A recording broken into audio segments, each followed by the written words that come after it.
Hello दोस्तों, स्वागत है आप सभी लोगों का। मैं हूं सुरेश और आप देख रहे हैं टेक्सटाइल एडवाइज़र। दोस्तों, आज हम आपके साथ में डिस्कस करने वाले हैं कि जो वोवन फैब्रिक होता है उसके अंदर जो डिफेक्ट आते हैं, बहुत सारे रीज़न से आते हैं, तो उनके बारे में हम डिस्कस कर रहे हैं। दोस्तों, इस वीडियो का पहला पार्ट मैं आप सभी लोगों के साथ में शेयर कर चुका हूं। अब हम दूसरे पार्ट में हम बताएँगे आपको कि उसके आगे के फैब्रिक डिफेक्ट्स क्या होते हैं जो अदर रीजन से आते हैं। दोस्तों, तो चलिए वीडियो शुरू करते हैं। तो सबसे पहला डिफेक्ट होता है centre mark in the fabric. बिल्कुल सीधा सा सिंपल सा मतलब है कि हमारे कपड़े में बीचों बीच में दोनों साइड से जो विड्थ होती है उसके बीचों बीच में एक लाइन आने लगती है, और अगर आप देखेंगे उसको तो आपको ये लगेगा कि आधे साइड का कलर अलग हो गया है और दूसरे साइड का कलर अलग हो गया है दोस्तों। तो इसमें बहुत सारे प्रॉब्लम क्रिएट होते हैं इस डिफेक्ट से। दोस्तों, इस तरीके का कपड़ा जब डाइंग में जाता है और डाइंग के बाद में फिर क्या होता है, वो बिल्कुल ऐसे लगेगा कि आधा कपड़ा अलग लॉट से बना दिया है ग्रे यार्न से और आधा कपड़ा अलग ग्रे यार्न से बना दिया है दोस्तों। और दोस्तों, ये सेंटर मार्क आता क्यों है? तो दोस्तों, सेंटर मार्क आने के मेनली 2 रीज़न होते हैं दोस्तों। तो सबसे पहला रीज़न होता है आपका यूज़ ऑफ ट्विन बीम। मतलब क्या होता है कि किसी-किसी मशीन के ऊपर जो बीम होते हैं या जो वाइडर विड्थ की लूम होती है उसके ऊपर 2 बार बीम यूज़ करे जाते हैं इन प्लेस ऑफ 1, यानी कि डबल डबल बीम यूज़ करे जाते हैं पैरेलल में। दोस्तों, उसमें क्या होता है कि एक बार से आधा कपड़ा बनता है और दूसरे बार से बकाया कपड़ा बनता है।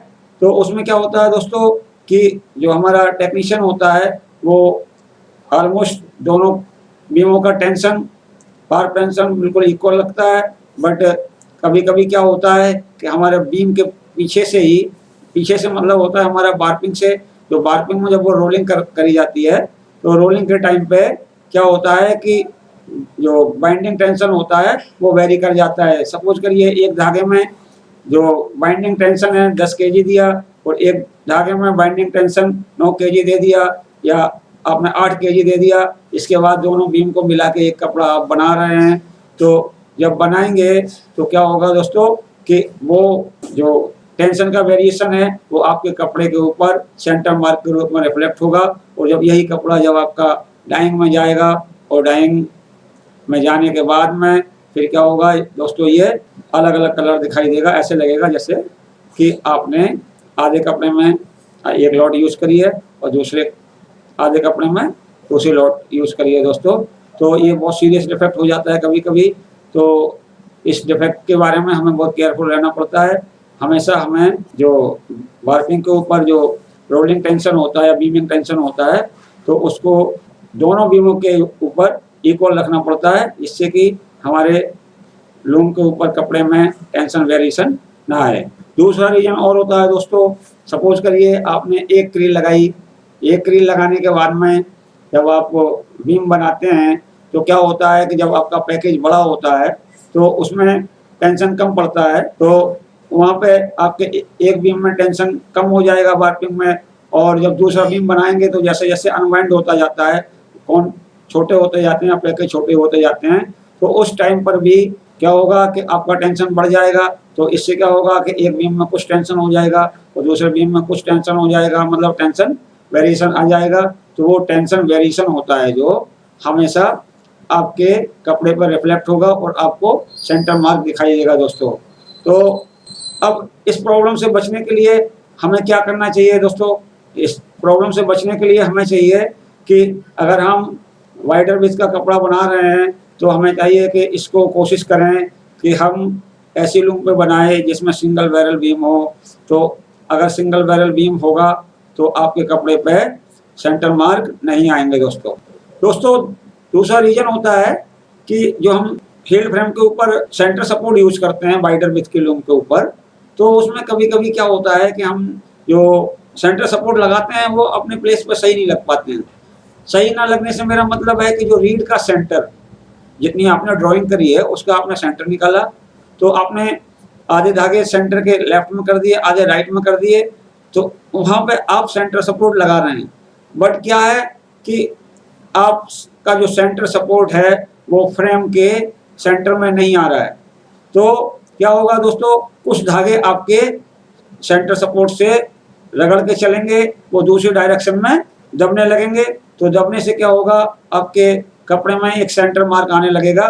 वो सेंटर सपोर्ट का जो मार्क होता है वो सेंटर मार्क के रूप में परिवर्तित हो जाएगा दोस्तों। उससे आपके कपड़े में ग्रे में भी दिखाई पड़ेगा और डाइंग में जाएंगे तो ज़्यादा दिखाई पड़ेगा। तो इसलिए हमें हमेशा कोशिश करनी चाहिए कि जो हम रीड का जो सेंटर पॉइंट निकाल रहे हैं वो प्रिसाइजली निकाल रहे हैं, और जो हील शाफ्ट है उसका भी सेंटर पॉइंट बिल्कुल प्रिसाइजली निकाल रहे हैं। और हम जो रीड को जब स्ले के ऊपर माउंट कर रहे हैं तो वहाँ पे भी हमें बिल्कुल केयरफुल रहना है। वहाँ पे हमें अपनी रीड को बिल्कुल स्ले के सेंटर पे रीड का सेंटर प्लेस करना है। और एक चीज़ और देखनी पड़ती है दोस्तों, जो हमारी बीम बन के आ रही है, जो वीवर्स बीम होती है, उसकी भी जो बीमिंग होनी चाहिए वीवर्स बीम के ऊपर, वो बिल्कुल सेंटर में होनी चाहिए। सेंटर का मतलब हमारा ये है कि जितनी डिस्टेंस आपने राइट वाले फ्लैंज पे खाली छोड़ी है उतनी लेफ्ट वाले फ्लैंज पे खाली छोड़नी है दोस्तों। अगर यहाँ पे कोई फर्क होता है तो वो फिर धागा आपके सेंटर सपोर्ट से रगड़ने लगेगा और रगड़ के एक सेंटर मार्क बनाने लगेगा दोस्तों। एक होता है abrasion mark in the fabric. दोस्तों एब्रेशन मार्क क्या होता है? तो एब्रेशन मार्क का मतलब होता है एक kind of fabric defect which occurs due to abrasion of metallic or non metallic object with the fabric surface during either in weaving or in processing. तो इसमें क्या होता है दोस्तों कि आपकी लूम चल रही है, लूम चलते वक्त सपोज करिए आपके एमडी रोल के अंदर कोई ऑब्जेक्ट चला गया, मेटालिक ऑब्जेक्ट हो सकता है, वो नॉन मेटालिक भी हो सकता है। और एक पॉसिबिलिटी और होती है कि आपका कपड़ा जो आपकी फ्रंट रेस्ट होती है वहाँ पे कोई इस तरीके की सरफेस बन गई है, वो रफ हो गई है, तो वहाँ पे भी आपका रबिंग हो सकती है कपड़े की उस मेटालिक सरफेस से। रबिंग होने से क्या होगा कि आपका जो कपड़ा है उसके ऊपर एक मार्क बनने लगेगा। तो दोस्तों ये बहुत कभी कभी सीरियस हो जाता है। तो कब सीरियस होता है दोस्तों? कभी कभी क्या होता है दोस्तों कि इस एब्रेशन के वजह से आपके कपड़े में जो यार्न होता है उसके फाइबर रप्चर हो जाते हैं, और अगर वो फाइबर रप्चर हो गए तो फिर उस डिफेक्ट को आप कहीं पर भी ठीक नहीं कर सकते, आप कितनी भी कोशिश कर लीजिए दोस्तों।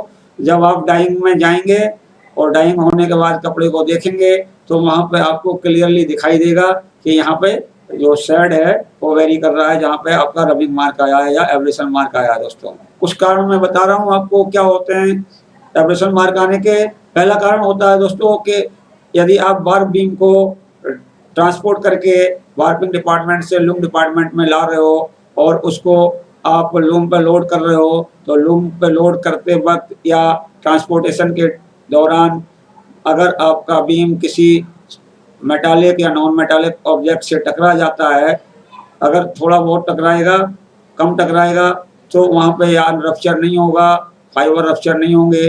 और यदि बहुत जोर से टकरा जाता है, अब जोर से टकरा गया और वहाँ पे धागे भी नहीं कटे, बट क्या होगा जहाँ पे वो टकराया वहाँ पे फाइबर कुछ ऊपर के रप्चर हो जाएंगे, कुछ लेयर रप्चर हो जाएंगी, तो वहाँ पे आपका एब्रेशन मार्क कपड़े में वीविंग के बाद में या प्रोसेसिंग के बाद में दिखाई देगा दोस्तों। दूसरा रीजन होता है जब आपका कपड़ा चल रहा होता है तो बिनाई होने के बाद निकलने के बाद में वो सबसे पहले आपके फ्रंट रेस्ट पे आता है, और फ्रंट रेस्ट से क्या होता है एंटी क्रीज रॉड होती है उससे निकलता है। उसके बाद में फिर वो जो टेकअप रोलर होता है या एमडी रोलर होता है उस पर आता है, वो फाइनली आपके क्लॉथ रोल पे बाइंड हो जाता है दोस्तों।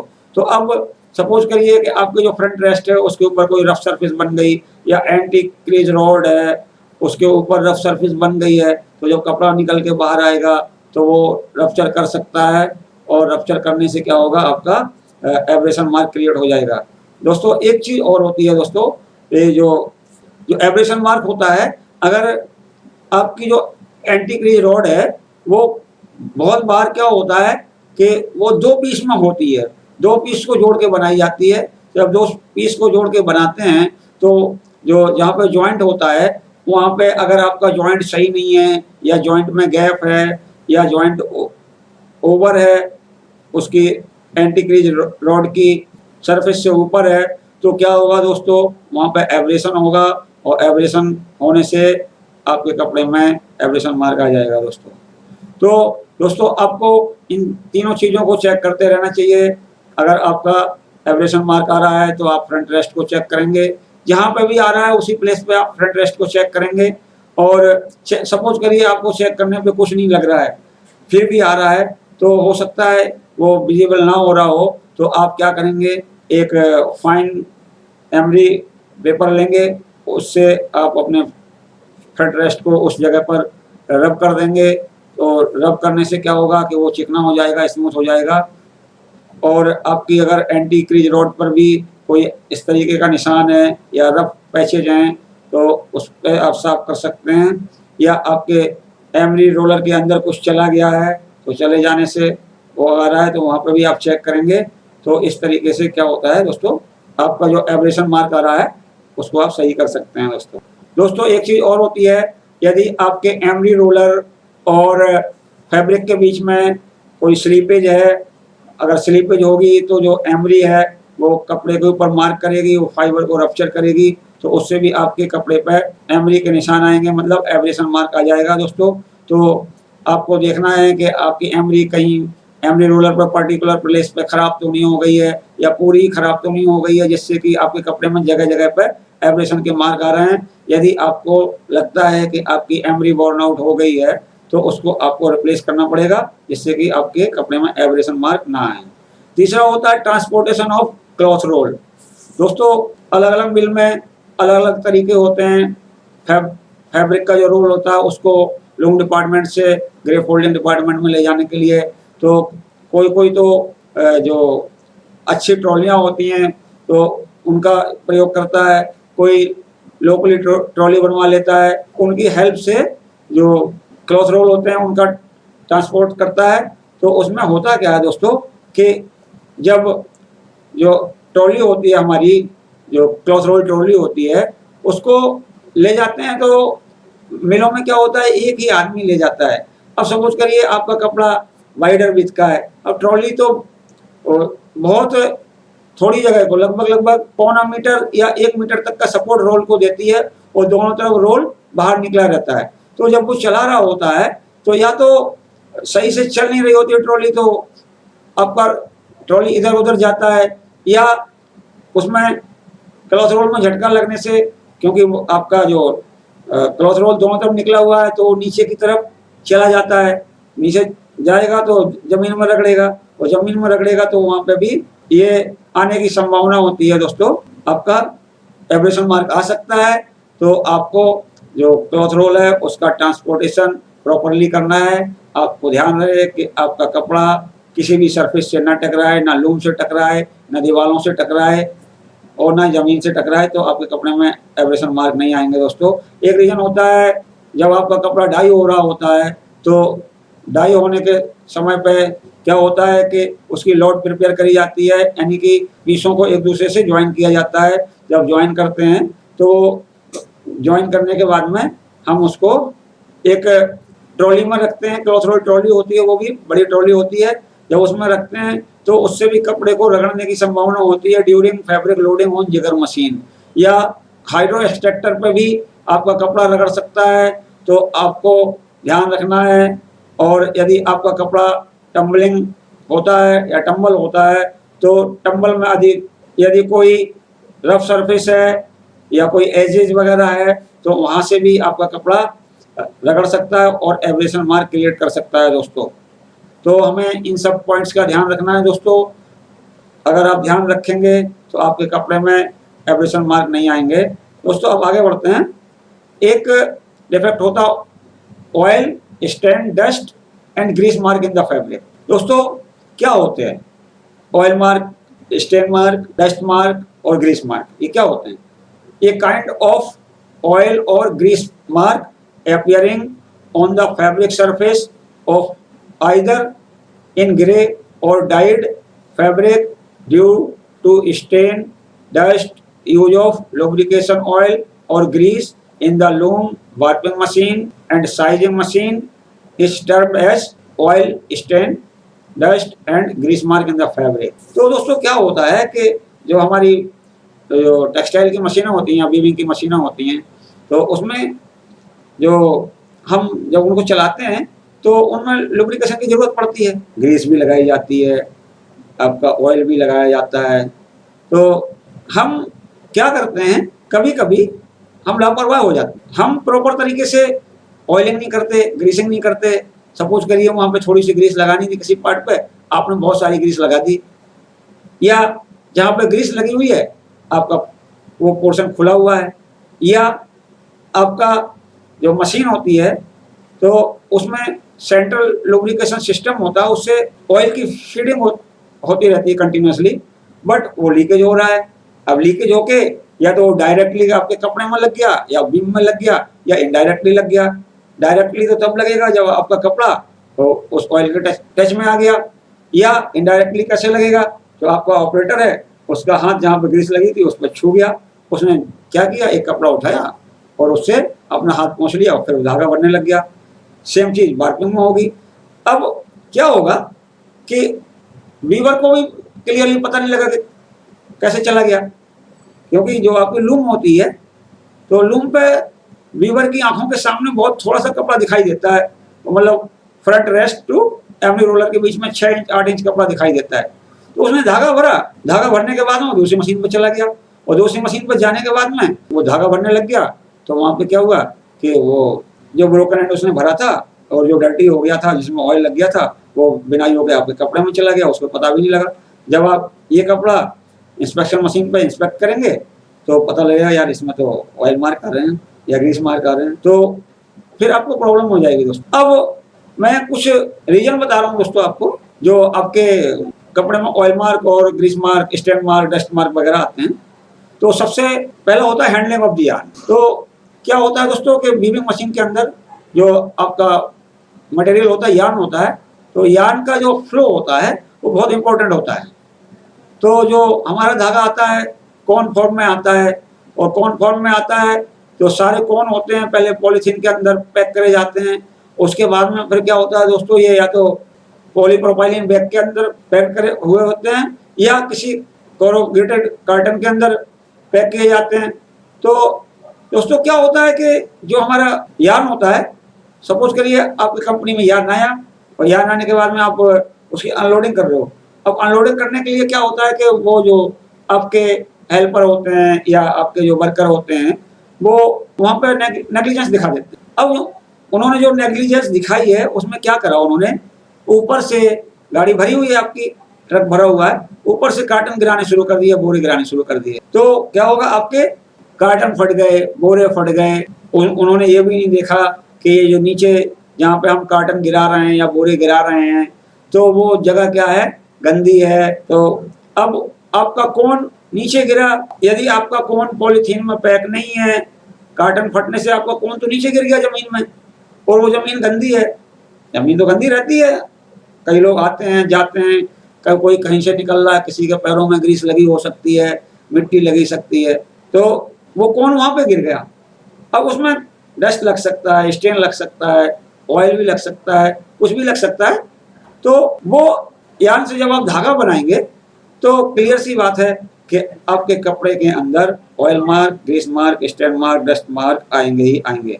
इसलिए हमें क्या करना चाहिए दोस्तों कि जो हमारी लेबर है उसको स्किल करना पड़ेगा, उसको समझाना पड़ेगा कि ये जो आप यार्न की हैंडलिंग कर रहे हो इसको प्रॉपरली करिए। आपको किसी भी बैग को नीचे नहीं गिराना है, उसको बहुत हिसाब से नीचे उतारना है जिससे कि आपका कोई कार्टन ना फटे, आपका कोई पॉलीप्रोपाइलिन बैग है तो वो ना फटे, और कोई भी कोन यदि खुल भी गया है तो उसको प्रॉपर हम पॉलीथीन बैग में पहले डालें, फिर बोरे में या कार्टन में डालें। तो उससे क्या होगा कि आपके यार्न के अंदर कंटामिनेशन होने के चांस कम हो जाएंगे, ऑयल के भी, ग्रीस के, डस्ट के, स्टैंड के। तो दोस्तों इसके लिए हमें केयरफुल रहना पड़ेगा। दोस्तों दूसरी चीज आती है handling and storage of warpers and weavers beam. अब क्या होता है दोस्तों कि आपकी जो बीम बनती है, अगर सिंगल धागा यूज कर रहे हैं तो आप डायरेक्ट वार्पर से बनाते हैं पहले बीम, फिर वो बीम्स जाते हैं आपके साइजिंग मशीन पे, उससे वीवर्स बीम बन जाता है। तो ये जो होते हैं बीम अपने, इनका जो स्टोरेज है, मैंने कहाँ पे आपने बीमों को रखा हुआ है, वो किस तरीके से रखा हुआ है और वहाँ पे किस तरीके का एनवायरनमेंट है, तो उसको हमें प्रॉपर तरीके से रखना चाहिए। हमें बीम के ट्रांसपोर्ट के लिए बीम कैरिंग ट्रॉली का यूज करना चाहिए, और जो हमारा बीम रखने का गोडाउन है या कहीं पे भी आपको जगह प्रोवाइड कराई हुई है मिल के अंदर के यहाँ पे आपको बीम रखने हैं, तो वहाँ पे आपके जो फ्लोर की सरफेस है वो नीट एंड क्लीन होनी चाहिए, और वहाँ पे डस्ट नहीं उड़ती रहनी चाहिए। अगर डस्ट आती है तो उससे भी आपके जो धागे के ऊपर डस्ट मार्क आने की संभावना होती है, या कोई पानी की ड्रॉपिंग हो रही उससे भी हो सकती है। तो हमें क्या करना होता है कि यदि आपके जो बारपर्स बीम कहीं पे स्टोर किए हैं या वीवर्स बीम स्टोर किए हुए हैं, तो हमें उनको पॉलीथीन शीट से अच्छी तरीके से ढक देना चाहिए, जिससे उनमें डर्ट भी नहीं जाएगी, डस्ट भी नहीं जाएगी। अगर वो क्लीन रहेंगे तो कभी भी आपके कपड़े में इस तरीके की प्रॉब्लम नहीं आएगी। Handling and storage of the cloth roll. दोस्तों क्या होता है, लूम पे जो कपड़ा बन गया, अब उसके बाद में उसको स्टोरेज पे ट्रांसफर करना होता है, यानी कि जहाँ पे आपने कपड़े को स्टोर किया हुआ है, क्लॉथ रोल को आप स्टोर करते हो, तो उसको आपको प्रॉपरली वहाँ पे रखना है। तो लूम में क्या होता है कि दोस्तों, जैसे आपकी रोल डॉफिंग की लेंथ पूरी हो जाती है, तो आपका डॉफर आएगा, रोल काटेगा, जो रोल डॉफिंग ट्रॉली होती है उस पर लोड करेगा और ले जाएगा, और क्या करेगा, आपको स्टोर में ले जाके रख देगा। तो अब उसमें क्या होता है कि एक तो जो आपकी रोल डॉफिंग ट्रॉली है, क्लॉथ रोल डॉफिंग ट्रॉली है, वो बिल्कुल क्लीन होनी चाहिए। ऐसा नहीं होना चाहिए कि कोई आदमी आया, उसने उसको सरफेस को छू लिया जहाँ पर रोल रखना है, और उसके हाथ में ग्रीस लगा हुआ था, ऑयल लगा हुआ था, तो वहाँ पे क्या होगा कि आपके कपड़े में ऑयल मार्क आ जाएंगे। तो बिल्कुल नीट एंड क्लीन होनी चाहिए, और कोशिश तो ये करनी चाहिए कि डेली के डेली आप उस रोल डॉफिंग ट्रॉली के ऊपर एक एक्स्ट्रा कपड़ा लगा लें, जो रिजेक्टेड कोई कपड़ा होता है। लूम के डिपार्टमेंट में 1-2 मीटर कपड़ा हमेशा रिजेक्टेड निकलता रहता है, तो उसकी एक लेयर लगा लें, डेली चेंज कर लें उसको। तो उससे क्या होगा कि वो आपके कपड़े में स्टेन मार्क और ग्रीस मार्क, डस्ट मार्क वगैरह आने के चांसेस खत्म हो जाएंगे दोस्तों। और जब आप उसकी हैंडलिंग कर रहे हो, मतलब ट्रॉली को ले जा रहे हो, तो आपका जो रोल है उसको कभी भी ज़मीन पर नहीं टच करना चाहिए, और जहाँ पे आप स्टोरेज कर रहे हो, रख रहे हो, तो उस जगह को बिल्कुल नीट एंड क्लीन होना चाहिए, उसको कंटामिनेटेड नहीं होना चाहिए, ना डस्ट से, ना ग्रीस, ना स्टेन और ना ऑयल से। तो ये हमें ध्यान रखना होता है दोस्तों। हमें कोशिश करना चाहिए कि हम अपने क्लॉथ रोल को कभी भी ज़मीन पर ना रखें, और हमें जो पैलेट होते हैं, हमारे प्लास्टिक मटेरियल के बने होते हैं पैलेट, उनके ऊपर ही हम क्लॉथ रोल को रखें, और हमेशा टाइम टू टाइम अपने पैलेट को साफ करते रहें, जिससे कि उसकी सरफेस कंटामिनेटेड ना हो। दोस्तों चौथा पॉइंट आता है proper and regular cleaning of warping machine, sizing machine and loom. दोस्तों ये भी बहुत इंपॉर्टेंट होता है। क्या होता है दोस्तों कि सपोज करिए आपकी इन तीनों मशीनों में से कोई सी भी मशीन, वार्पिंग हो सकती है, साइजिंग हो सकती है, लूम हो सकती है, अंडर मेंटेनेंस चली गई, तो अंडर मेंटेनेंस में क्या होता है, आपका जो फिटर है या जॉबर है वहाँ पे काम करता है, तो उसके हाथ बार बार ग्रीस में लगते हैं, और वो लूम की सरफेस को भी बार बार छूता है, तो उसके हाथ में जो ग्रीस लगी थी या ऑयल लगा था, वो आपके मशीन के किसी भी साइड वाल पे आ सकता है, या कहीं कवर पे भी आ सकता है। तो अब उसने तो काम कर दिया अपना, अब काम करने के बाद में उसने ध्यान नहीं दिया कि हमारे हाथों से मशीन की सरफेस कंटामिनेटेड हो गई है, या साइजिंग पे भी हो सकता है, या आपके वार्पिंग पे भी हो सकता है कंटामिनेटेड हो गई वो। तो उसके बाद में आपने ध्यान नहीं दिया, आपने बोला ठीक है, अगर वो सरफेस कंटामिनेटेड हुई है, वो आपको दिखाई भी नहीं दे रही है, तो आपने बोल दिया कि इसको चालू करिए, और चालू कर दिया। वो ऑपरेटर क्या काम करेगा, जो वीवर है काम करेगा, उसके हाथ बार बार उस कंटामिनेटेड सरफेस से टकराएंगे, तो क्या होगा, उसके हाथ गंदे होंगे, उसको भी ज़्यादा दिखाई नहीं पड़ेगा कि उसके हाथ गंदे हो रहे हैं, वो धागा भरता रहेगा, कपड़े को छूता रहेगा, आपका कपड़ा कंटामिनेटेड होता रहेगा ऑयल से और ग्रीस से। तो हमें हमेशा ध्यान रखना है कि आपकी जो मशीन है उसकी रेगुलर क्लीनिंग होनी चाहिए, और प्रॉपर होनी चाहिए, मतलब अच्छी तरीके से होनी चाहिए, टाइम टू टाइम क्लीनिंग। तो उससे क्या होगा कि आपकी जो oil mark, grease mark, dust mark, stain mark आने की पॉसिबिलिटी बहुत घट जाएगी दोस्तों। एक होता है दोस्तों proper and regular replacement of oil seals. दोस्तों क्या होता है कि जो हमारी लूम होती है, वार्पिंग होती है, साइजिंग होती है, वहाँ पे बहुत जगह में ऑयल सील्स का यूज किया जाता है। ऑयल सील्स का यूज क्यों किया जाता है कि वो शाफ्ट के ऊपर लगे होते हैं, तो जब शाफ्ट घूमती है, शाफ्ट के साथ में गियर लगा है और वो गियर है वो ऑयल डिप है, तो वो चलता है, तो क्या होता है अगर ऑयल सील नहीं लगी होगी तो वो शाफ्ट के सारे जो ऑयल है वो बाहर की तरफ लीक करने लगेगा और आपके जो मशीन से बाहर निकलने लगेगा ऑयल। तो हमें हमेशा ध्यान रखना चाहिए कि अगर आपकी जो ऑयल सील है वो जो डैमेज हो गई है, ऑयल निकल रहा है, तो उसको रिप्लेस कर दें। वैसे करना आपको ये चाहिए कि आप एक निश्चित टाइम के बाद में जो ऑयल सील है उसकी जितनी भी लाइफ होती है, एवरेज लाइफ होती है, उसके बाद में आपको हमेशा उसको रिप्लेस कर देना चाहिए, जिससे कि कभी इस तरीके की प्रॉब्लम आपको आए ही नहीं और आप ऑयल मार्क और ग्रीस मार्क की प्रॉब्लम से बच जाएं। एक होता है दोस्तों covering of manual lubrication part of the machine. कभी कभी दोस्तों क्या होता है कि हमारा जो फिटर होता है या टेक्नीशियन होता है वो क्या करता है कि उसने काम करा, मेंटेनेंस करा, सब कुछ करा, उसके बाद में क्या करता है वो सोचता है चल कवर तो हम कल लगा देंगे, या पहले इसको चेक कर लेते हैं, देखते हैं कि सही चल रही है कि नहीं चल रही है, और उसके बाद में वो ऑब्जर्व करता रहता है सही कि नहीं, सही चल रही है कि नहीं चल रही है, और वो कवर लगाना भूल जाता है या वो सोचता है चल कल लगा देंगे। अब उस पीरियड में क्या होता है कि जो आपका ऑपरेटर होता है तो उसके हाथ कहीं पर भी लग सकते हैं, जो आपका लुब्रिकेशन का जो जगह होती है वहां से हाथ लग गए और या किसी भी तरीके से आ गया, वो उछल के भी आ गया, आपके कपड़े में आ गया, मशीन की सर्विस पे आ गया, तो क्या होगा वहां पे कंटामिनेशन के चांसेस बढ़ जाएंगे। इसलिए हमें क्या करना चाहिए कि जैसे ही आपका मेंटेनेंस खत्म हुआ है तो उसके 5 मिनट 10 मिनट बाद या 1 घंटे बाद में आपने सारे ऑब्जर्वेशन ले लिए कि हाँ ऑल इज वेल। अगर ऑल इज वेल आपने देख लिया है तो आप उसको तुरंत के तुरंत आप उन पार्ट्स की कवर लगा दें। कवर लगाने के बाद में मशीन को चलाएं और चलाने के बाद में फिर अगर कोई प्रॉब्लम लगती है तो फिर दोबारा खोल लें, लेकिन उस टाइम पे आपको लगा देना चाहिए। एक रीजन होता है neat and clean working culture of technician, jobber, beam gaiter, knotter and operator. ये बहुत इंपॉर्टेंट है दोस्तों। ये मैं बता रहा हूँ आपको, कोई भी आदमी सोचता है कि ये तो बहुत सिंपल सी चीज है, बट ये बहुत बड़ा रीजन है कि आपके कंपनी में या आपके लूम साइड में, वार्पिंग में, साइजिंग में एक कल्चर डेवलप करना पड़ता है। Neat and clean working culture आपको डेवलप करना है from the operator to technician. उसमें आपका जॉबर भी शामिल है, बीम गेटर भी शामिल है, नोटर भी शामिल है। तो हमेशा उनके ऊपर आपको वाच रखनी पड़ेगी, क्या जो आपका फिटर काम कर रहा है वो अच्छी तरीके से बिल्कुल साफ सफाई से कर रहा है कि नहीं कर रहा है, आपकी मशीन के किसी बार बार किसी सरफेस को छूता तो नहीं है, अनवांटेड जगह को तो नहीं छू रहा है मशीन की, वो आपका जो ऑपरेटर है अननेसेसरी किसी पार्ट को तो नहीं छूता है जहाँ पर लुब्रिकेशन है, या आपका टेक्नीशियन है या आपका जॉबर है।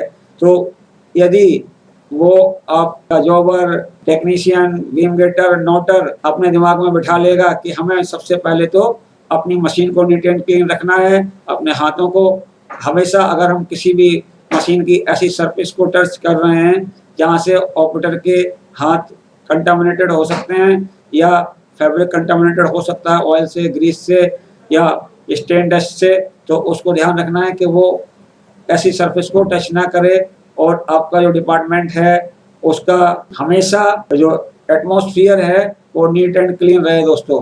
एक रीजन होता है दोस्तों regular cleaning of humidification plants, air diffuser. दोस्तों क्या होता है कि जहाँ पे भी वीविंग हो रही होती है तो वीविंग डिपार्टमेंट में ह्यूमिडिफिकेशन प्लांट लगा होता है। अब ह्यूमिडिफिकेशन प्लांट का काम होता है कि आपके डिपार्टमेंट के अंदर एक निश्चित रिलेटिव ह्यूमिडिटी को मेंटेन करना।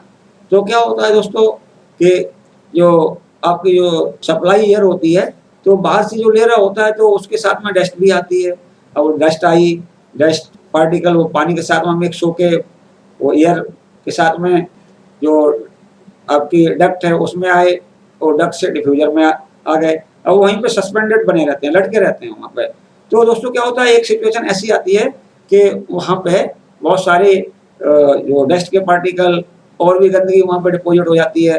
तो जब डिपोजिट हो जाती है तो एक चांस ऐसा आता है या एक मौका ऐसा आता है कि वो उन डिफ्यूजर से वो गंदगी धीरे धीरे गिरती रहती है, आप लोगों को या हम लोगों को पता भी नहीं चलता है कि वो कब गिर गई और कब हमारे कपड़े में जो स्टेन मार्क या डस्ट मार्क या ऑयल मार्क वगैरह आ गया दोस्तों। तो हमें जो एयर डिफ्यूजर होते हैं उनको हमेशा साफ करते रहना है। तो अगर आप साफ करते रहेंगे तो आपके कपड़े में ये सब प्रॉब्लम आने के चांसेस घट जाएंगे दोस्तों। एक होता है regular cleaning of loom set floor. जो आपका लूम सेट का फ्लोर होता है तो उस पर लोग तो चलते ही रहते हैं ना। कोई बाहर से आया आदमी, कोई दूसरे डिपार्टमेंट से आया, उसके पैरों में ऑयल ग्रीस लगा हुआ था और ऑयल ग्रीस लगा हुआ था, वो निकल गया। और कभी बाई द वे धोखे से ही आपका रोल है जो वो जमीन से टच कर गया, तुरंत के तुरंत वहाँ पे ऑयल मार्क आ जाएगा। तो हमें हमेशा अपने जो फ्लोर को नीट एंड क्लीन रखना है, उसको हमेशा झाड़ू पोछा करवाते रहना है। इससे वो साफ रहेगा। जितना ही साफ रहेगा उतनी प्रोबेबिलिटी नहीं आएगी आपकी grease mark, dust mark, stand mark वगैरह की। और एक रीजन और होता है दोस्तों, proper and regular cleaning of false ceiling of the loom set. अब ये भी बहुत इंपॉर्टेंट, वैसे तो बहुत छोटी सी बात है, सबको समझ में आता है कि अगर आपके ऊपर की जो फॉल्स सीलिंग है वो गंदी होगी तो आपके कपड़े पे आएगी। क्या होता है कि धीरे धीरे करके जो आपके डिपार्टमेंट में फ्लाई उड़ रही होती है, तो जो फ्लफ होता है ऊपर आपके छत पे जाके जो फॉल्स सीलिंग होती है उसके नीचे चिपकने लगता है।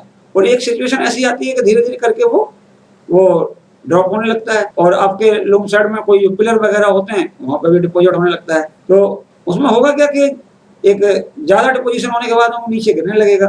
नीचे गिरेगा, यदि आपके वार्प शीट के ऊपर गिर गया तो गंदा कर देगा उसको। Oil mark, grease mark, dust mark वगैरह, स्टेन मार्क सब आ जाएंगे उसमें।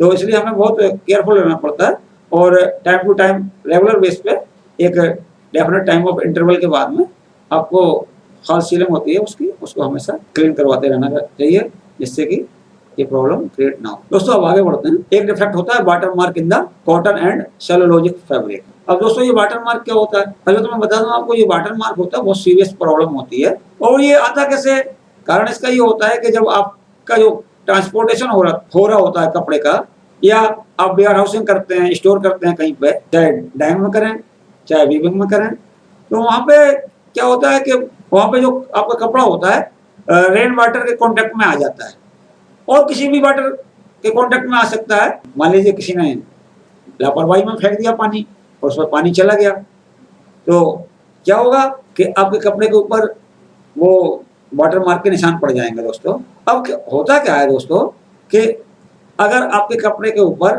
पानी चला गया, सपोज करिए 1 दिन 2 दिन 3 दिन, वो कपड़े को डैमेज नहीं करता है। वो कब करता है कि आप बहुत ज़्यादा दिनों तक के लिए उसके ऊपर पानी पड़ा रहा और वो धीरे धीरे करके सूखा, तो वहाँ पे वाटर मार्क आ जाएगा। तो वाटर मार्क अगर यदि आपका लूम सेट से कहीं पर ड्रॉपिंग होती है या वेयर हाउसिंग में कहीं पर ड्रॉपिंग हो रही है, जो रेनफॉल होता है उससे वाटर ड्रॉपिंग होती है, तो अब वेयर हाउस में पता भी नहीं लगेगा आपको कि कहाँ पे कितनी ड्रॉपिंग हो रही है। और वो आपके कपड़े या किसी थान के ऊपर, रोल के ऊपर अगर पानी गिरता है तो उससे क्या होगा कि वाटर मार्क उस पर पड़ जाएगा। और दोस्तों एक बार बता दूं मैं आपको कि जो वाटर मार्क होता है ये हमेशा सेलुलोजिक फाइबर्स से बने हुए फैब्रिक में ही आता है। सेलुलोजिक से मेरा मतलब है आपका कॉटन फाइबर हो सकता है, आपका जूट हो सकता है, लिनन हो सकता है, हेम्प हो सकता है, तो उन्हीं में आता है। तो क्या होता है कि यदि हमारा कोई भी कॉटन या सेलुलोजिक फैब्रिक पानी के या स्टेन के कॉन्टेक्ट में बहुत टाइम तक पड़ा रहता है, तो इससे एक विशेष एरिया का कपड़े के ऊपर अपीयरेंस चेंज हो जाता है। तो दोस्तों अब एक प्रश्न आपके दिमाग में उठ सकता है कि ये जो वाटर मार्क कॉटन में या सेलुलोजिक फैब्रिक में ही क्यों आता है, पॉलिस्टर में, नायलॉन में या अदर जो मैनमेड फाइबर्स होते हैं उनमें क्यों नहीं आता है। तो दोस्तों बड़ा सीधा सा मतलब है कि यदि हमारा सेलुलोजिक फाइबर या कॉटन फाइबर बहुत टाइम तक वेट कंडीशन में पड़ा रहता है, तो वहाँ पे क्या होता है, फाइबर का डिग्रेडेशन चालू हो जाता है। वहाँ पे क्या होता है कि माल्डी फॉर्मेशन हो जाता है उस एरिया में कपड़े पे और बैक्टीरिया डेवलप हो जाते हैं। तो उससे क्या होता है कि वहाँ पे फैब्रिक की बिल्कुल सरफेस चेंज हो जाएगी। दोस्तों कभी कभी तो क्या होता है कि माल्डी फॉर्मेशन होने की वजह से वहाँ पे कपड़ा गल भी जाता है, या गलने से मतलब मेरा वहाँ पे बिल्कुल होल भी हो सकता है और स्ट्रेंथ भी घट सकती है वहाँ पे। तो यदि आपके कपड़े में दिख रहा है कि यहाँ होल नहीं हुआ है, लेकिन जब वो डाइंग में जाएगा तो वहाँ पे होल भी बन जाएंगे दोस्तों। तो इसलिए हमें अपनी वेयर हाउसिंग सही रखनी है, अपनी जो वार्पिंग या साइजिंग या लूम का जो शेड है उसमें प्रॉपर मेंटेन रखना, वहाँ पर ड्रॉपिंग नहीं होनी चाहिए, आपकी ग्रिल इंस्पेक्शन पर ड्रॉपिंग नहीं होनी चाहिए वाटर की। तो ये सब चीज़ों का ध्यान रखना है। अब दोस्तों एक फॉल्ट आता है size mark in the fabric, ये भी एक फैब्रिक डिफेक्ट होता है। तो बहुत कम लोग समझते हैं इसके बारे में, लेकिन ये कभी कभी बहुत सीरियस हो जाता है दोस्तों। ये होता क्या है, as the defect name expresses any mark appeared on the fabric surface due to excessive sizing liquid in the warp yarn is termed as sizing mark. दोस्तों ये जो साइजिंग मार्क होता है तो मेनली किस कारण से आता है, ये आता है यदि आपकी जो साइजिंग मशीन है उसमें फॉल्ट हो, उसी कारण से आएगा दोस्तों। तो पहला रीजन क्या होता है दोस्तों कि जब आपकी जो साइजिंग मशीन चल रही होती है तो आपको जो सॉ बॉक्स होता है उसके अंदर साइजिंग लिक्विड भरा रहता है, लेकिन क्या चीज़ होती है कि एक सर्कुलेशन पंप लगा होता है उसमें, तो वो क्या करता है कि साइजिंग बॉक्स में जो सॉ बॉक्स होता है उसके नीचे से लिक्विड को ले जाता है और फिर ऊपर से आपके सॉ बॉक्स में फिर फीड करता है। तो उससे क्या होता है कि आपके साइजिंग लिक्विड होता है उसकी थिक लेयर नहीं जम पाती है, और कभी कभी यदि आपका जो साइज सर्कुलेशन पंप है वो प्रॉपरली काम नहीं कर रहा होता है तो आपके सॉ बॉक्स में एक थिक लेयर जम जाएगी। और थिक लेयर क्या होती है दोस्तों कि एक साथ झटके में आपके जो वार्प शीट है उससे टच करके जो आपके प्रेशर रोल है और जो नीचे निप रोल लगे होते हैं या एसएस रोल लगे होते हैं उन दोनों के बीच में चली जाती है। तो आपका जो प्रेशर रोल होता है या स्क्वीज रोल होता है वो निचोड़ने की कोशिश तो करता है, लेकिन वो चूंकि थिक हो चुकी है लेयर उसकी साइजिंग लिक्विड की, इसलिए वो पूरी नहीं निकल पाती है और आपके धागे के साथ में चली जाएगी, वार्प शीट के साथ में आगे पास हो जाती है।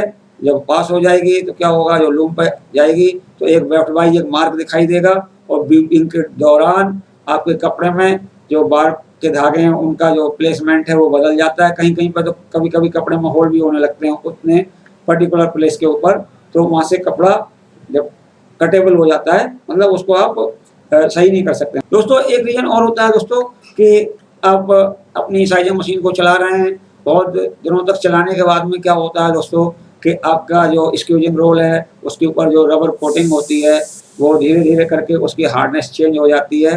तो हार्डनेस चेंज होने से क्या होता है कि उसका जो स्क्यूजिंग करने की जो एफिशिएंसी होती है वो घट जाती है। तो कभी कभी जब मशीन बंद होती है, किसी भी कारण से हो सकती है, सपोज करो साइजिंग में धागा टूटा तो आपके ऑपरेटर ने बंद करी और जो धागा टूट गया था उसको सही किया, जब वो रीस्टार्ट करेगा तो वहाँ पे जो आपका जो स्क्यूजिंग रोलर है वो सही से उस पॉइंट पे आपकी वार्प शीट को सही से प्रेस नहीं करेगा और excessive amount of sizing liquid warp sheet के साथ में चला जाएगा। तो वहाँ पे भी आपके मशीन के ऊपर जो वीविंग मशीन है वहाँ पे आपको साइजिंग मार्क दिखाई देंगे, तो वहाँ पे भी आपका कटेबल हो जाएगा कपड़ा, वार्प डिस्प्लेस हो जाता है और होल होने की भी संभावना होती है दोस्तों। तीसरा रीजन होता है दोस्तों जो आपके जो ड्राइंग सिलेंडर होते हैं साइजिंग के ऊपर, तो उनका जो टेम्परेचर होता है बहुत मायने रखता है दोस्तों। होता क्या है कि आपके जो ड्राइंग सिलेंडर होते हैं वहाँ पे जो टेम्परेचर सेट किया जाता है, तो वहाँ पे जो शुरुआत के जो सिलेंडर होते हैं जहाँ से आपकी जो वार्प शीट सॉ बॉक्स से निकल के सिलेंडर पर, जो पहले सिलेंडर पर जाएगी, दूसरे सिलेंडर पर जाएगी, तीसरे चौथे पर, इस तरीके से जब जाती है तो शुरुआत के 2 सिलेंडर का या 4 सिलेंडर का टेम्परेचर होता है वो ज़्यादा रखा जाता है और जो फाइनली जो लास्ट के जो होते हैं ड्राइंग सिलेंडर उनका टेम्परेचर कम रखा जाता है। दोस्तों कभी कभी क्या होता है कि यदि आपका टेम्परेचर किसी भी कारण से, सपोज करिए हो सकता है आपकी रोटरी ख़राब हो जाए या वहाँ पे आपके ड्राइंग सिलेंडर में पानी भर जाए, तो वहाँ पर जो आपके इनिशियल जो ड्राइंग सिलेंडर हैं उनमें टेम्परेचर कम हो जाएगा।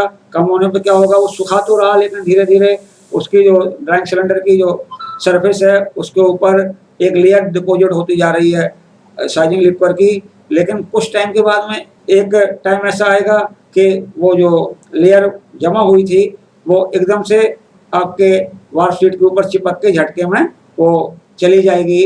वहाँ पे क्या होगा कि ये जो लेयर आपके वार्प शीट के साथ में चिपक गई है वो आपकी सारी जगह से पास हो जाएगी, आपके लीड रॉड से भी पास हो जाएगी, रीड से भी पास होके और आपके वीवर्स बीम में चली जाएगी। जब लूम पे आएगी तो वहाँ पे आपको प्रॉब्लम होगी, बार ब्रेकेज भी होगा और साइज मार्क भी आने की संभावना होती है। एक चीज़ और होती है कि यदि आपके साइजिंग के ऊपर कभी-कभी धागे टूट गए, सपोज़ करिए ज़्यादा धागे टूट गए, उस केस में क्या होगा कि आपकी मशीन बहुत देर तक बंद रहेगी।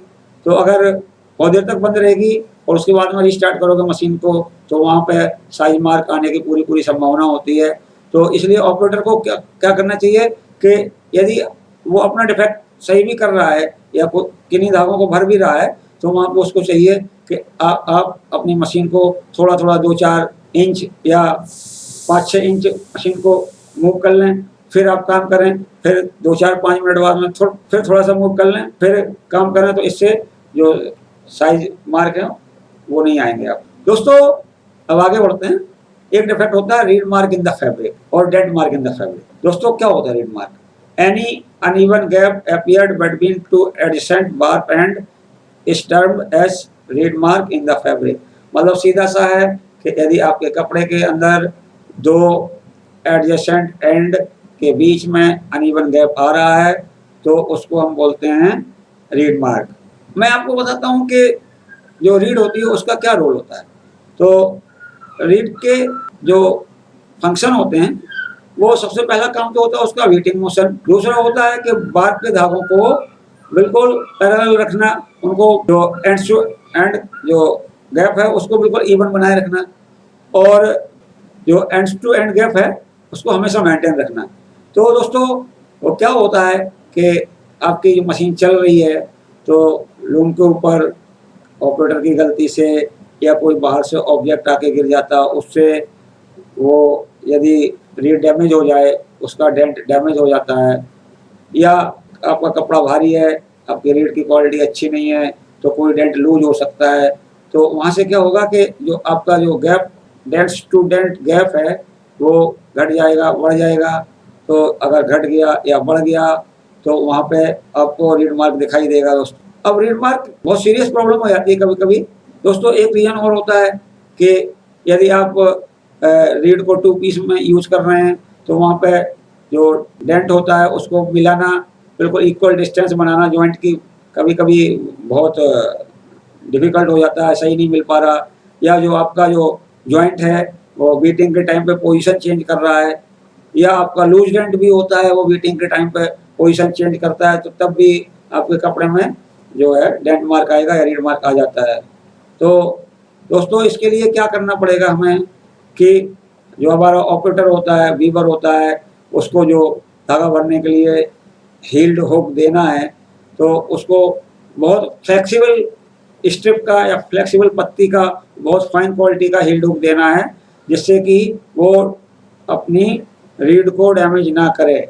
और कभी-कभी ऑपरेटर क्या करता है कि जो आपकी हील्ड हुक होती है उसको पहले डेंट जहाँ पे धागा ब्रेकेज हुआ है वहाँ पे पहले क्या करेगा, डेंट में डाल देगा, उस सेम टाइम पे वो हील्ड वायर में डाल देगा, तब धागा भरता है। तो उसमें क्या होता है कि कभी-कभी जो यदि आपकी जो हील्ड हुक है वो मोटी है तो आपके डेंट को डैमेज कर देगी, तो उससे वहाँ पे रीड मार्क आने लगेगा। दोस्तों आपको कोशिश करनी चाहिए कि ऑपरेटर हील्ड हुक का प्रयोग ना करे, उसको इस तरीके से स्केल करें कि वो ब्रोकन एंड को हाथ से ही हील्ड वायर में भरे और एडजेसेंट एंड से अकॉर्डिंग टू डेंटिंग ऑर्डर वो उसको डेंट में भी भरे। तो अगर आप इस प्रैक्टिस को अपनाएंगे तो आपके कपड़े में रीड मार्क नहीं आएगा, ना ही आपकी रीड डैमेज होगी। दोस्तों अब मैं आपको बताता हूँ कि जो डेंट मार्क होते हैं दो तरीके के होते हैं। एक होता है ओपन मार्क और एक होता है dense mark. Open read mark में क्या होता है कि एक पर्टिकुलर जगह पे रीड में या कपड़े में जो दो एडजेसेंट एंड हैं उनके बीच में गैप पड़ जाता है, उसको बोलते हैं ओपन रीड मार्क। तो इसमें क्या होता है दोस्तों, जो ओपन रीड मार्क होता है ये प्रोमिनेंट दिखाई तो देता है, लेकिन मेंडिंग में इसको काफ़ी हद तक ठीक भी किया जा सकता है मेटालिक कोम की सहायता से। बट जो आपका जो डेंस मार्क होता है या डेंस रीड मार्क होता है, इसमें क्या होता है कि एक पर्टिकुलर प्लेस पे कपड़े के ऊपर दो धागे एडजेसेंट एंड क्लोज आ जाते हैं, तो ऐसे डिफेक्ट को बोलते हैं हम डेंस रीड मार्क। तो इसमें क्या होता है, ये जो डेंस रीड मार्क होता है, ये मेंडिंग में भी सही नहीं होता है दोस्तों, ये अपना इफेक्ट छोड़ता ही छोड़ता है। और जब ये कपड़ा डाई होता है तो वहां पे क्या होता है, डाइंग एफिनिटी चेंज हो जाती है। यदि डेंस मार्क होगा तो वहां पे शेड थोड़ा डार्क लगने लगेगा in comparison of rest part of the fabric.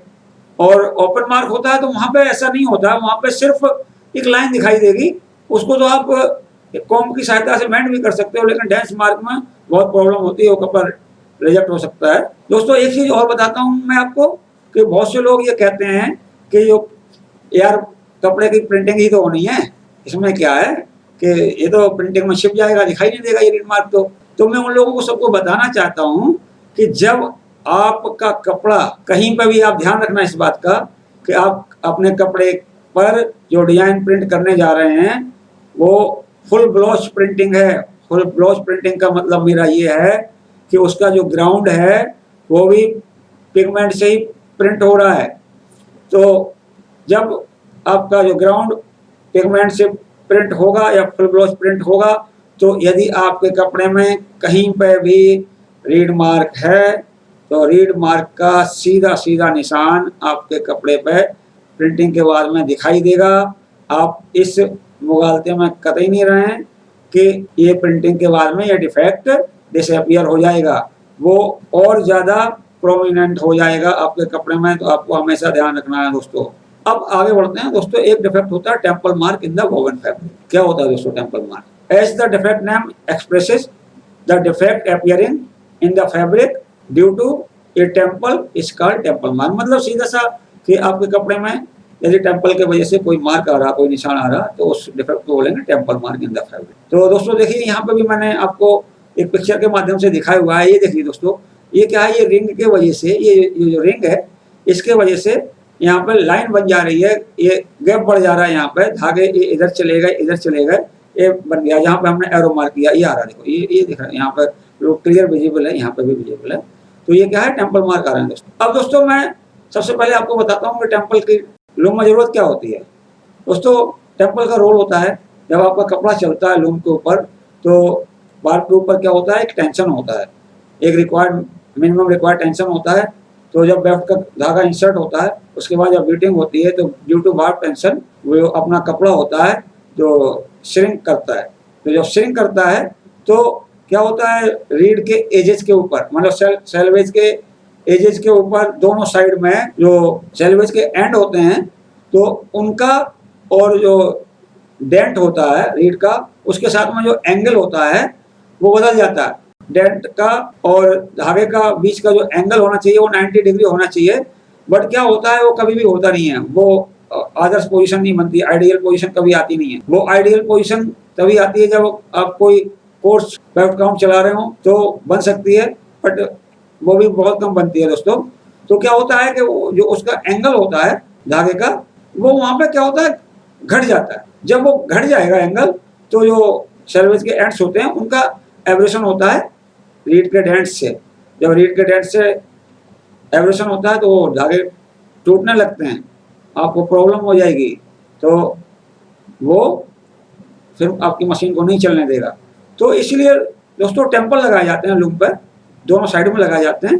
तो टेम्पल का काम होता है कि कपड़े को टुवार्ड दी सेलवेज खींचता रहे, जिससे कि जो आपका रीड और सेलवेज के आउटर एंड के बीच में जो एंगल है वो मैक्सिमम बना रहे। अगर वो एंगल मैक्सिमम बना रहेगा तो आपके जो धागे हैं वो ब्रेक नहीं होंगे और मशीन आपकी चलती रहेगी। दोस्तों क्या होता है कि जब आपकी मशीन चलती है तो बार ब्रेकेज भी होता है। बार ब्रेकेज हुआ और उसमें क्या हुआ कि ऑपरेटर आया, उसने धागा मेंट किया, भरा, चला दिया, और उसका जो टेल था वो नहीं काटा, ऐसे ही छोड़ दिया। अब उसने देखा भी नहीं, तो क्या हुआ, चलते चलते जब वो पार होने पर आया टेल, वो क्या हुआ, टेम्पल के साथ में, रिंग के साथ में लपट गया। अब रिंग के साथ में लपटा तो लपटने से क्या होगा दोस्तों कि आपकी जो टेम्पल की रिंग है वो जाम हो जाएगी। अगर टेम्पल की रिंग जाम हो गई तो उसके मूवमेंट में इंटरप्शन आएगा और आपके कपड़े के ऊपर टेम्पल मार्क आना चालू हो जाएगा दोस्तों। हो सकता है कपड़ा वहाँ पे फटने भी लगे, वेफ्ट भी कट सकता है, वहाँ पे वेफ्ट के धागे कट सकते हैं और बार के धागे भी वहाँ पे कट सकते हैं, वो क्लियर दिखाई देंगे दोस्तों। ऐसा भी हो सकता है दोस्तों, दूसरा रीजन ये भी हो सकता है कि कभी कभी क्या होता है कि मशीन तो चल रही होती है, वहाँ पे फ्लप भी उड़ता है। अब कहीं कभी ध्यान नहीं दिया, आपके टेम्पल के ऊपर फ्लप डिपॉजिट हुआ और वो जाके कहाँ फँस गया, रिंग रिंग में फँस गया, जाके रिंग में फँसा तो आपकी टेम्पल रिंग जाम, तो आपके टेम्पल मार्क आने चालू हो जाएंगे। और दोस्तों क्या होता है कि जो आपकी मशीन होती है और जब वहाँ पे बीम गेटिंग करते हैं हम या बीम को रिप्लेस करते हैं तो दोनों साइड के टेम्पल निकालने पड़ते हैं और उसको जो वार्प शीट होती है उसको फॉरवर्ड खींचते हैं। तो खींचने के बाद जब रीस्टार्ट करते हैं तो टेम्पल लगाए जाते हैं दोस्तों। उस दौरान क्या होता है कि जो आपका जो बीम गेटर है या आपका टेक्नीशियन है, जो उन टेम्पल्स को ऐसी सरफेस पर रख देता है, क्योंकि जो टेम्पल के स्पाइक्स होते हैं बिल्कुल शार्प होते हैं, बिल्कुल कांटे होते हैं उनमें। तो उसको यदि आपने किसी सॉलिड फर्श पर रख दिया, ज़मीन पर रख दिया जो बहुत सॉलिड है और रखते टाइम पर थोड़ा ज़ोर से लग गया वो, तो जो टेम्पल रिंग के जो स्पाइक्स होंगे वो ब्लंट हो जाते हैं, भौंचरे हो जाते हैं। तो ब्लंट होने से क्या होगा, जब वो लगा देंगे हम उनको टेम्पल को मशीन के ऊपर और जब मशीन चलेगी तो ब्लंट होने की वजह से स्पाइक के वो आपके कपड़े के ऊपर टेम्पल मार्क क्रिएट हो जाएंगे। तो हमें ध्यान रखना है कि हमें अपने टेम्पल्स को हमेशा सॉफ्ट ऑब्जेक्ट के ऊपर भी रखना है या सॉफ्ट सरफेस के ऊपर भी रखना है, तो उसे हमें ध्यान रखना चाहिए। और कभी-कभी क्या होता है कि चलते-चलते आपका जो टेम्पल रिंग के जो स्पाइक्स होते हैं वो वॉर्न आउट हो जाते हैं, मतलब ब्लंट हो जाते हैं, उससे भी आपके रिंग खराब हो सकते हैं। तो वो भी अपने को चेक करते रहना कि कहीं कभी स्पाइक खराब तो नहीं हो गए। दोस्तों एक रीज़न होता है कि यदि हम चला रहे हैं मशीन को, लगातार चलाते जाते हैं तो जो आपके टेम्पल रिंग होते हैं वो भी मूव करते हैं। एक सिचुएशन ऐसी आती है कि आपके स्पाइक्स तो खराब नहीं हुए, बट आपके जो टेम्पल रिंग के अंदर एक टेफ्लॉन के बुशेज लगे होते हैं वो घिस गए, उनके अंदर प्ले आ गया। अब प्ले होने से क्या होता है कि जब मशीन चलती है तो बीटिंग की वजह से वो थोड़ा-सा कपड़ा हिलता है, तो हिलेगा तो टेम्पल रिंग भी हिलेगी। टेम्पल रिंग हिली तो वहाँ पे वो कपड़े को डैमेज करेगी, वहाँ पे टेम्पल का निशान आ जाएगा क्लियरली। और दोस्तों एक रीज़न और होता है कि जो टेम्पल की सेटिंग होती है उसको भी प्रॉपर तरीके से करना चाहिए। यदि आपकी जो टेम्पल है उसको हम प्रॉपर सेट नहीं करेंगे तो आपके कपड़े में टेम्पल के मार्क आने लगेंगे। तो दोस्तों हम क्या करते हैं कि एक ऐसी पोजीशन लाते हैं कि जो टेम्पल इस पोजीशन में सेट करते हैं कि हमारा टेम्पल मार्क भी ना आए और जो आपका सेल्वेज के एंड हैं और जो रीड के बीच में एंगल है वो भी मैक्सिमम रहे, जिससे कि धागे ना कटें। दोस्तों यदि आप कोई फाइन क्वालिटी चला रहे हैं या उसमें टीपीआई पीपीआई कम है तो वहाँ पे क्या होगा, आपका टेम्पल होगा डेफिनेटली आपके जो बार एंड को डिस्प्लेस करेगा, यानी कि इधर उधर हो जाएंगे, वहाँ से टेम्पल मार्क जरूर आएगा। तो इसके लिए आपको क्या करना है दोस्तों कि आपको या तो रबर टेम्पल यूज़ करने हैं, मतलब उनमें एक रहेगा मास्टर रिंग, बकाया के रिंग होंगे, रबर रिंग होंगे। रबर रिंग से क्या होगा कि आपका बॉडी का कपड़ा होगा फैब्रिक का वो ख़राब नहीं होगा और आपका टेम्पल मार्क है वो सिर्फ आपके 1 सेंटीमीटर या 1.5 सेंटीमीटर सेल्वेज के ऊपर ही लोकलाइज हो जाएगा दोस्तों। और यदि आपके पास में रबर टेम्पल नहीं है तो आपको क्या करना है कि जो रिंग टेम्पल में से ही बकाया के रिंग निकाल देने हैं, सिर्फ 2 या 3 रिंग रखने हैं। एक मास्टर रख लिया, 2 छोटे वाले रिंग रख लिए और उसको आप चलाएंगे तो आपका जो टेम्पल मार्क है सिर्फ सेल्वेज के ऊपर ही लोकलाइज हो जाएगा और आपके कपड़े में टेम्पल मार्क नहीं आएंगे दोस्तों। तो मैं समझता हूँ जो टॉपिक मैंने डिस्कस किया है आप सभी लोगों के साथ में, आप सभी लोगों को बहुत अच्छे से समझ आया होगा दोस्तों। यदि आपको कहीं पे कोई डाउट हो तो आप कमेंट बॉक्स में जाके मेरे साथ में डिस्कस कर सकते हैं। मैं आपको कमेंट बॉक्स में बिल्कुल सही तरीके से जवाब दूंगा दोस्तों फिर मैं आपसे कहूँगा यदि आपने अभी तक मेरे चैनल को सब्सक्राइब नहीं किया है या अभी तक आप सब्सक्राइब करने के लिए वेट कर रहे हैं तो कृपया करके मेरे चैनल को सब्सक्राइब कर लीजिए और साइड में लगा हुआ बेल आइकन दबा दीजिए, इससे मेरे आने वाले अपकमिंग वीडियोज़ के नोटिफिकेशन आप तक पहुँचते रहेंगे। धन्यवाद।